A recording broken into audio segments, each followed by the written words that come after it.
Bem-vindo a mais esta reflexão. A vida cristã, a maneira como vivemos, a maneira como nós nos relacionamos, ela não só é um exemplo para as pessoas, ela é muito mais do que isso. A gente precisa entender. Nós somos chamados para vivermos o reino de Deus na terra, para sermos imitadores de Cristo, isto é, para relacionarmos uns com os outros segundo o modelo que Cristo nos deixou, expressando, revelando e manifestando o amor do Pai. Isto faz diferença? Faz. Exemplo é importante, mas não é só o exemplo. O resultado disto na vida das pessoas é que irá impactar de modo significativo o Evangelho, o que nós fazemos, o anunciar do Reino. Nós precisamos ser luz no mundo, e sermos luz implica em fazermos as coisas de maneira coerente com o que Cristo fez, de maneira que nas nossas relações revelemos as virtudes do Pai, para que então o impacto disto na vida das pessoas possam redundar em gloriar a Deus por tudo que nós temos feito, ensinado e falado. A gente precisa crescer e amadurecer em toda a vontade do Pai para sermos instrumento de justiça. Em 2 Coríntios 9, 13 e 14, Paulo fala disto, do exemplo que aquela igreja estava dando e o quanto aquilo impactava naqueles que estavam recebendo a ajuda. Diz assim: na prova deste serviço, ou seja, da oferta que eles estavam levantando, eles glorificam a Deus pela obediência da confissão que vocês fazem do Evangelho de Cristo. Ou seja, eles estavam de fato confirmando, não só nas palavras, mas na atitude que eles estavam tomando quanto a levantar os recursos para ajudar os irmãos em outro lugar. E pela generosidade com que vocês contribuem para eles e para todos. Enquanto eles oram por vocês com grande afeto por causa da extraordinária graça de Deus que foi dada a vocês.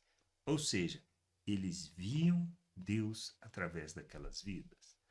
Nós precisamos entender, nós precisamos falar, nós precisamos dar o exemplo e isto irá impactar na vida das pessoas. Não se trata só de palavras, não se trata só de exemplo, mas de coerência entre o que falamos, entre a palavra e as nossas atitudes.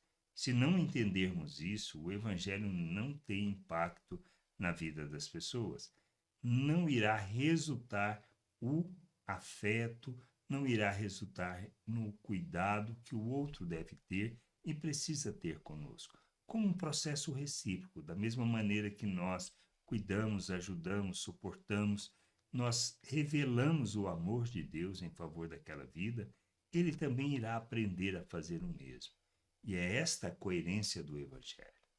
Não se trata de outra coisa, não se trata de vivermos de maneira diferente, mas de entendermos que, embora possamos falhar nos nossos processos, nas nossas relações, porque nós manifestamos em situações a nossa imaturidade, a gente precisa caminhar para a maturidade, para o crescimento, para o conhecimento de Deus, para revelarmos Deus através do que nós fazemos. Que a gente possa entender, compreender a vontade de Deus e andarmos nesta vontade, honrando e glorificando o Senhor, sendo instrumento de justiça e expressão da graça, do revelar das virtudes, do manifestar do amor do Pai neste mundo.